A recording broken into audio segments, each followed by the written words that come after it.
umaga sa aking mga followers at subscribers. Magandang gabi po sa inyong lahat. Ako po ang inyong lingkod, si Atty. Rene Bueno. At ngayon po ay pagpatuloy natin ang ating pinag-uusapan kahapon tungkol sa kontrobersiya na may kaugnayan sa komentaryong binitawan nitong YouTube vlogger na si Christian Esguerra sa kanyang channel na Facts First tungkol sa Pangulong Ferdinand Marcos Jr. At tungkol din yon sa usapin ng flood control, kung saan lumabas mula sa kanyang bibig ang matatalim na salitang gaya ng tanga at kasabwat. At ito po ay nagpapakita lang ng dynamic sa politika at sa social media sa bansa.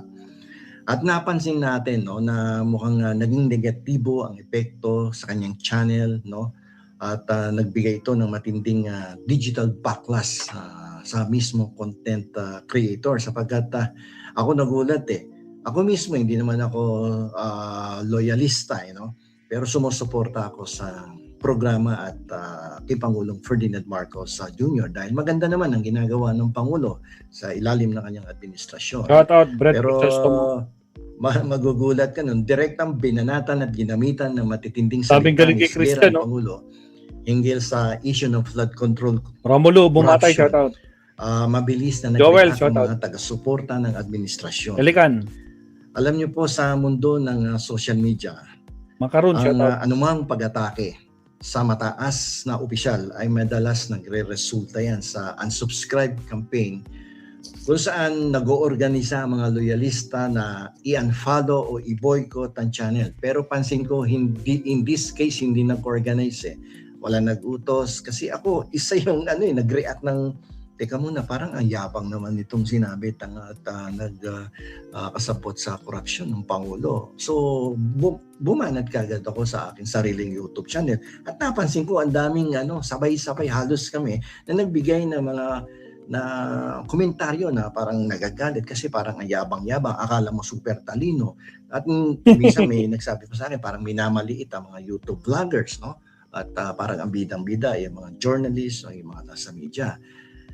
Parang hindi naman siguro tama yon. At ang nangyari nga sa channel niya, bumaba yung subscriber, at yung viewers count, bumaba, Maraming nag-unfollow, maraming nag-unsubscribe sa kanyang channel because of the reaction of the netizens for saying tanga ang Pangulo at kasabwat sa korupsyon.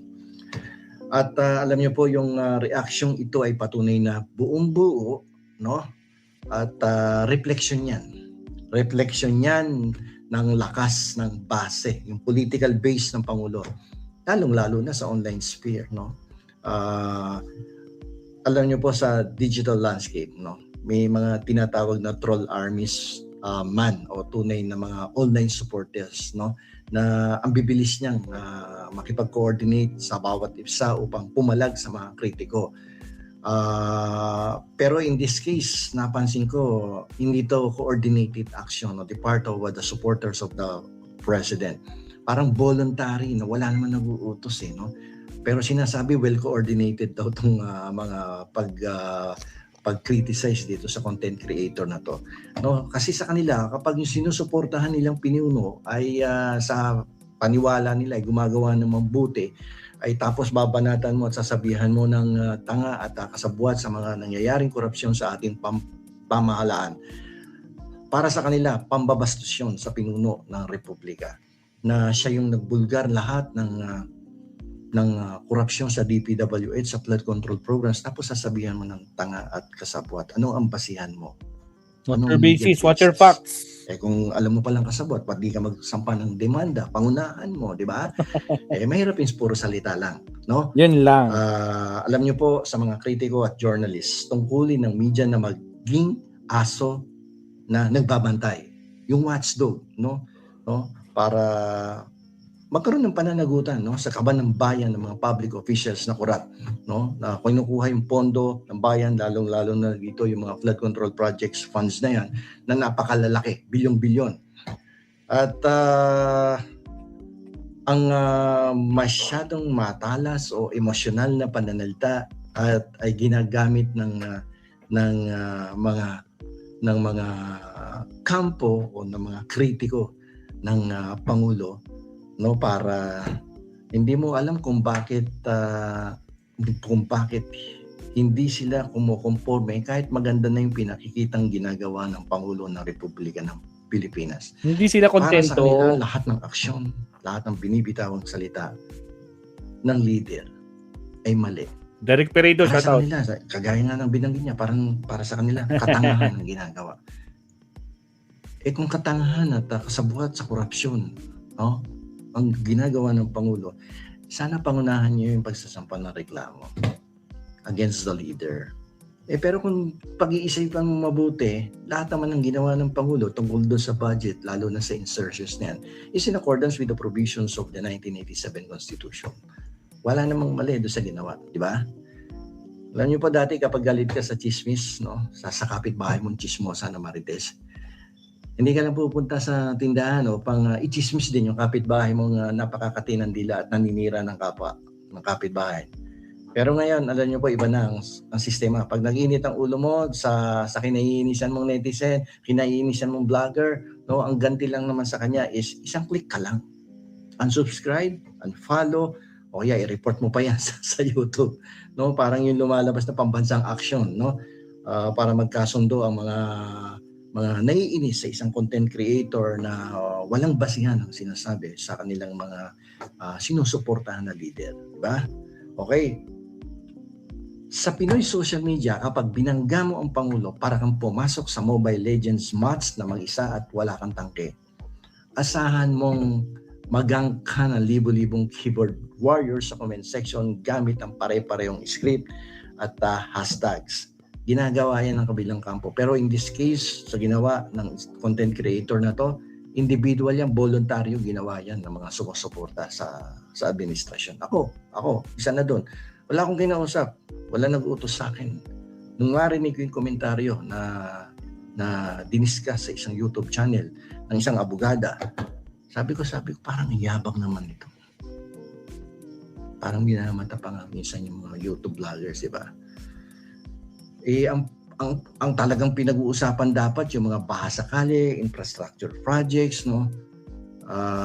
Pero ang nangyari, imbis na punahin, no, na may naipakulong na ang Pangulo, no? May mga senador, may matataas na opisyalis na nasa kulungan na ngayon. Na nung araw, mga nakarang administrasyon, no, ay walang ginagawa. Walang naipakulong. Alam niyo, 2 administrasyon lang naman ang talagang nagpadala sa kulungan ng mga senador at other public officials. Panahon ni Noynoy Aquino. Don Official, shoutout. Pinakulong yung mga korap. Pagdating ng sumunod ng administrasyon, pinakawalan yung mga korap. Dumating si PBBM. Binalik sa kulungan yung mga korap. Di ba? Alam niyo po, itong dramang ito ay patunay lamang na sa politika ng Pilipinas, mas mabilis pa ang feedback loop sa social media kaysa sa aksyon ng gobyerno kapag bumaha. Kung ang flood control projects ay kasing bilis lang mag-operate ng mga keyboard warriors kapag may bumabati ko sa Pangulo, malamang tuyo na ang buong Luzon kahit tag-ulan. Okay? So, kung lalo na yung mga pumupuna at matatalas ang dila na criticize, wala namang binibigay ng mga alternative solution. No, imbis na magbigay ng constructive criticism, destructive criticism ang ginagawa. Imbis na magbigay ng suhestyon para magkaroon ng solusyon, wala. Sila pa yung nagiging additional na problema ng lipunan. No? Para sa mga content creator at komentarista, ang leksyon po dito ay simple. Sa digital arena ng Pilipinas, pwede kang maging isang taong nagtatapang-tapangan. No? Komentaryo. Natalas ang dila. Pero siguraduhin mong nakakabit ang seatbelt mo. Dahil sa isang maling salita lang, ang channel mo ay hindi lang babaha ng kritisismo. Malamang ma-LRT ka. Ano yung LRT? Lost, remove. Yan, sa mga bagong pasok, huwag kalimutang mag-like and subscribe. Ano yung LRT? Lost, remove, terminated. Subscribers mo at followers. No? Mabilis pa yan, no? Sa takbo ng kabayo na i-unfollow ka niyan, no? Sa iyong mismong channel. No? So, ang tanong ng bayan dito is ito bang galit nila sa isang content creator na to dahil pinulaan ang kanilang pinuno at leader ay uhupa din, no mawawala din na parang ulan, o mananatiling andyan dyan yung galit at unti-unti isa-isa mag-aalisan, mag-unsubscribe, mag-unfollow sa yung YouTube channel. Definitely it will affect your income kung yan talaga ang trabaho mo, no, bilang ginawa mo ng profesyon, di ba? So hindi ka naman lisensyadong accountant, hindi ka naman lisensyadong inhinyero, hindi ka naman lisensyadong criminologist, hindi ka naman abogado, di ba? At wala ka na din sa media pero pinanalandakan mo, journalist ka pa rin, di ba? O nasa media ka pa rin. Abay, dadating ang oras, baka wala ka ng subscribers at followers, di ba? Hindi sa lahat ng panahon ay piyesta. May katapusan yan kapag hindi mo tinigilan ang pagbibitaw ng matatanim na pananalita sa isang tao na napakalawak ng suporta sa buong bansa. So nandito na lamang po, ito po ang inyong lingkod, Attorney Rene Bueno. Salamat, Tony. Ano ba yan, mga kabsat? Ang laki ng binagsak ni Christian, mga kakabsat.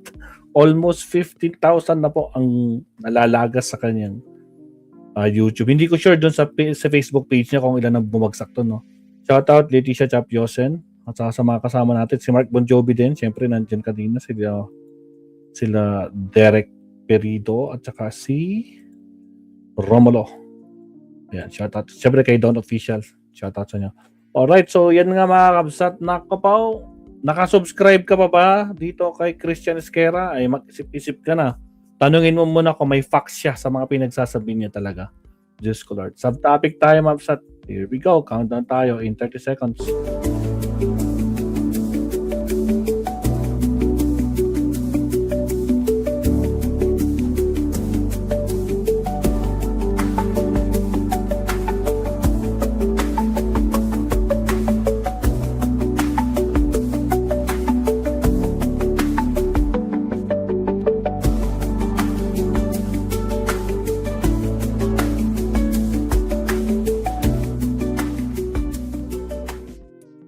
Alright, nandito tayo kay Attorney Enzo Recto, mga kakabsat. Diyos ko Lord, Rudy, grabe talaga itong si Inday Lustay. Kada foreign trip pala ay 7 million ang gastos, security pa lang. Diyos ko po, ay grabe, paldo ang garapalan. What if there was a song Rudy, about... siya.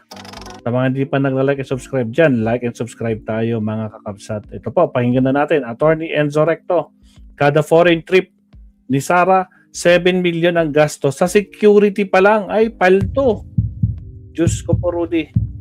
Sige, pakinggan natin. Attorney, pasok. Wala nang maraming paligoy-ligoy pa. Diretso sa punto na. Maiksi lang ang komentaryo, pero diretso sa punto. Maraming kuro-kuro.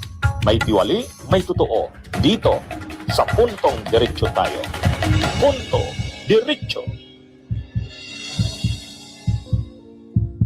Sagutan ni Yusik Castro at Sara Duterte tungkol sa biyahe sa Japan.